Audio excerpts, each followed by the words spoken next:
As the United Nations Climate Change Conference COP27 gets underway in Egypt, an alarm is being sounded for countries to implement their climate pledges. Executive Secretary of the UN Climate Change Committee, Simon Steele, said, among other things, developed countries should help vulnerable countries fight the climate crisis by providing access to finance. A grand opening of the UN COP27 in Sharm el-Sheikh, Egypt. From the pyramids to the conference room, the mood was cheerful. But outside the glitz and glamour, the business of the day. Executive Secretary of the UN Climate Change Committee, Simon Steele, did not hold back as he called on countries to act. We must demonstrate this transformational shift to implementation, putting negotiations into concrete actions. Every corner of human activity must align with our Paris commitment of pursuing efforts to limit temperature rise to 1.5 degrees.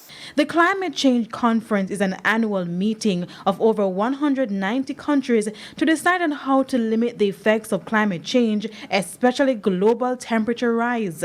While developing countries like Jamaica are not among the biggest contributors to the changing climate, they stand to face the worst impacts.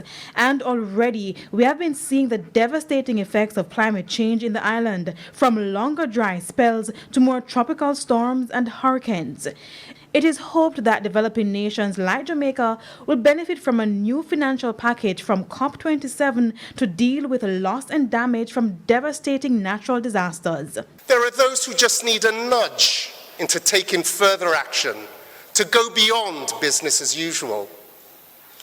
There are others who need support so they are able to do the things they need to do for their countries and communities, specifically highly vulnerable nations. And then there are those who still refuse to act unless others do. They will not be allowed to slow down the collective process. Meanwhile, CEO of the Jamaica Environment Trust, Dr. Teresa Rodriguez Moody, is hoping that COP27 will not be another talk shop. We cannot continue to put profits first. We cannot continue to put economy first, because our environment, our lives, our livelihood is so linked with the environment, is so linked with climate and climate change impacts. And so I would like to see that is put first. COP27 will end on November 18, and Jamaica is among the countries expected to make presentations at the conference. TVJ News will have extensive coverage of the events as part of a Climate Tracker Fellowship.